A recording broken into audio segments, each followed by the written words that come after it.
Halo guys, Obay di sini, dan di video kali ini gua akan menceritakan sebuah film yang berjudul. Film ini dibuat pada tahun 2002 dan disutradarai oleh Roland Emmerich. Film ini terinspirasi dari ramalan suku Maya yang cenah bumi akan kiamat dalam waktu dekat. Bagaimana kisah singkatnya? Kita langsung ke pembahasannya. Curugala Kopina, bereng-bereng dan berkat, berangkat. Tahun 2009, kisah akan diawali dengan seorang ahli geologi yang bernama Adrian. Ini dia orangnya, yang dimana dia baru sampai ke India untuk menemui sahabatnya, seorang ahli fisika yang bernama Satnam. Ini dia jumenengnya. Adrian pun dibawa ke ruang bawah tanah yang dimana tempat tersebut sangatlah redang. Satnam menjelaskan bahwa matahari telah terjadi erupsi yang berupa letupan-letupan besar. Letupan tersebut yang memancarkan partikel yang membuat inti bumi semakin memanas itu dibuktikan dengan mengagolaknya air di dalam tangki yang berada di dalam tanah. Ada yang aneh dengan planet bumi. Adrian pun pulang ke Amerika. Di situ ada kepala staf yang menunggunya yang bernama Carl. Ini dia orangnya. Adrian meminta agar pemerintah merespon kejadian ini. Singkat cerita, tahun 2010 Presiden Amerika Serikat yang bernama Bapak Thomas mengadakan pertemuan dengan beberapa petinggi dunia untuk mencari solusi atas dampak yang akan terjadi ke depannya. Entah solusi apa yang mereka pikirkan, tapi Bapak Presiden mengatakan bahwa bumi akan segera kiamat. Singkat cerita, 6 bulan kemudian setelah Adrian memberikan data itu ke Presiden, semua warga Tibet dipindahkan karena semua petinggi dunia setuju atas solusi yang diberikan. Presiden Amerika Serikat dan para petinggi dunia merahasiakan ini dari publik, tujuannya untuk mencegah kepanikan masalah karena dunia ini mau kiamat. Tahun 2012, beberapa bulan sebelum prediksi kiamat akan terjadi, kita akan diajak ke tokoh utama yang seorang penulis buku fiksi ilmiah yang bernama Jackson. Ini dia orangnya. Jackson merupakan supir mobil orang kaya. Jackson yang telah beruncah atau bercerai dengan istrinya berniat membawa anak-anaknya berlibur di danau yang tidak jauh dari sana. Betapa kagetnya Jackson, ternyata danaunya sudah kering dengan bugang hewan yang telah mati di sana. Dan Jackson pun dihampiri militer untuk mengamankan mereka karena tempat tersebut sudah dilarang. Inilah pertama kalinya Adrian dan Jackson bertemu. Adrian pun coba memberikan penjelasan bahwa tempat itu telah ditutup dengan alasan yang belum jelas. Tapi Jackson dibuat senang karena Adrian mengetahui jika Jackson adalah penulis buku fiksi ilmiah yang pernah dia baca waktu kuliah. Saat itu juga Adrian mendapat kabar dari Satnam bahwa kerak bumi sudah tidak stabil. Adrian pun diminta untuk mengevakuasi semua orang termasuk Satnam.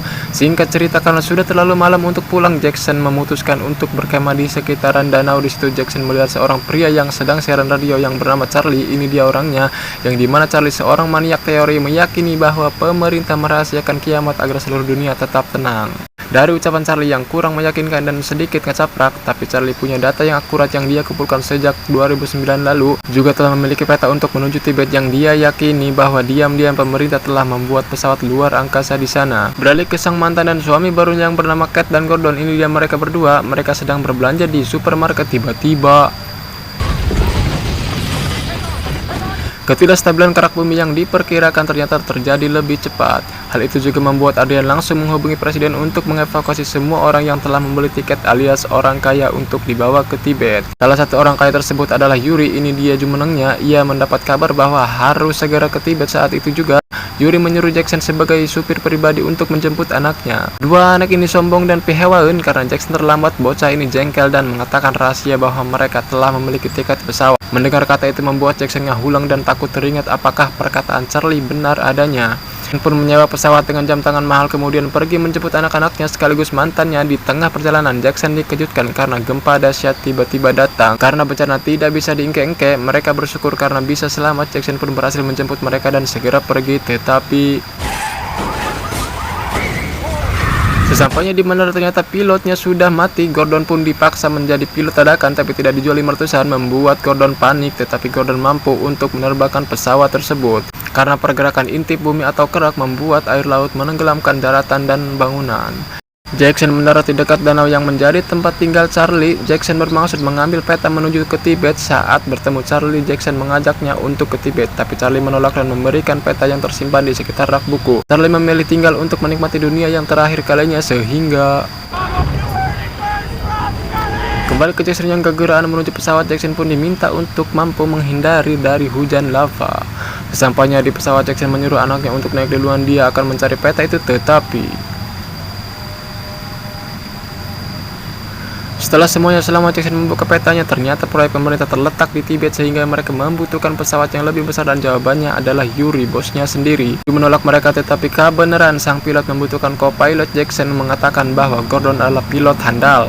Mereka pun berangkat meskipun Gordon baru pertama kali mengendalikan pesawat, tetapi Gordon mampu menerbangkannya dan akan mendarat di Hawaii untuk mengisi bahan bakar, tetapi mereka terkejut karena Hawaii telah hancur. Mereka pun terpaksa melanjutkan ke Tibet berharap bahan bakarnya akan cukup. Kembali ke Adrian yang sedang cekcok dengan kepala staf. Adrian menanyakan hak masyarakat untuk tahu informasi kiamat. Di saat itu juga Pak Presiden diajak untuk pergi, tetapi Pak Presiden memilih untuk tinggal dan mati bersama rakyatnya. Di saat bersamaan, Adrian mendapat kabar bahwa kerak bumi mengalami pergeseran besar-besaran dalam waktu dekat, dibuktikan dengan ayah Adrian yang sedang berada di dalam kapal terombang-ambing dan kapalnya terbalik. Kembali ke Jackson yang telah sampai ke pegunungan salju Tibet, tiba-tiba dua mesin kapal telah mati dan pilot akan melakukan pendaratan darurat. Jika Jackson dan yang lainnya ingin selamat, mereka terpaksa harus menggunakan mobil untuk melanjutkan perjalanan ke Tibet. Ketika pilot mendaratkan pesawatnya, tiba-tiba saat itulah ada helikopter mendarat dan menanyakan apakah Jackson punya tiket. Di antara mereka hanya bos Yuri dan anak-anaknya yang dibawa menuju Tibet karena mereka mempunyai tiket. Jackson pun melanjutkan perjalanan yang dimana di tengah perjalanan mereka bertemu seorang pemuda yang membawa ibunya menuju kapal tersebut. Mereka pun diajak. Ternyata anak dari ibu tersebut adalah teknisi yang bekerja di kapal itu dan berniat menyelundupkan ibunya ke jalan rahasia menuju kapal tersebut. Kembali ke Adrian yang telah berada di tempat tersebut dan ternyata proyek yang mereka rahasiakan bukan pesawat luar angkasa, melainkan bahtera yang berukuran raksasa dan canggih. Yang di sana akan dihuni oleh raja, ratu, direktur, dan orang-orang kaya tentunya untuk tempat melangsungkan hidup mereka ketika daratan telah menjadi lautan. Saat itu juga Satnam ngebel Adrian bahwa kapal jemputan tak kunjung datang, bahkan ia sekarang sedang memandang gelombang tsunami yang akan menghantamnya. Satnam pun mengucapkan perpisahan kepada Adrian. Berlokasi di tempat yang sama, Adrian meminta perhitungan betapa terkejutnya mereka dikala mereka hanya punya waktu 28 menit sebelum tsunami menghantam kapal mereka. Melihat data itu, Carl segera menghubungi petinggi dunia agar bersiap-siap menyambut datangnya gelombang dan menutup pintu kapal. Di mana hal ini membuat panik semua orang yang ada di luar, termasuk Yuri dan anak-anaknya. Beralih ke Jackson saat sedang masuk jalur rahasia. Di situ ada Yuri yang melihat Jackson yang masuk lebih dulu ke kapal tersebut. Melihat semua orang di luar yang akan mati, Adrian tak tega dan nekat melawan Carl yang menyuruh membuka pintu kapal itu. Adrian berbicara jika tidak ada jasa satu orang yang dimana orang tersebut adalah Satnam yang telah mati karena tidak dapat jemputan, kita tidak akan ada di tempat ini di mana hati nurani kalian. Mendengar Adrian berpidato, para petinggi dunia setuju dan membukakan pintu kapal tersebut. Di saat pintu kapal dibuka, Jackson dan temannya terjebak dikala sedang berada di mesin kapal. Gordon pun harus tewas tertarik mesin. Beralih ke pendeta yang sedang menyaksikan gelombang datang dan akhirnya Yuri yang sedang menaikkan satu anaknya, dan ketika pintu kapal mau tertutup, Yuri pun melemparkan anak keduanya dan mengorbankan dirinya sendiri. Akibat kabel bor yang tersangkut di hidrolik membuat mesin kapal macet. Di saat bersamaan gelombang pun datang yang membuat semua orang panik. Meskipun tidak bisa hidup jika pintu tidak bisa tertutup sempurna, yang dimana kapal tersebut paling ke lokasi gunung tertinggi di dunia dan akan menabraknya. Ketika melihat Jackson di CCTV, Adrian memberitahu bahwa mesinnya tidak akan hidup jika kabel bornya tidak diambil. Jackson pun langsung mengambil kabel tersebut yang dibantu anak sulungnya. Akhirnya Jackson pun berhasil dan mesin kapal bisa dihidupkan kembali dan mereka semua berhasil selamat. Dan film pun selesai. Terima kasih sudah menonton video dari gua. Dukung gua biar lebih semangat. Suruh di Kopina. Salam Tibudak Sunda.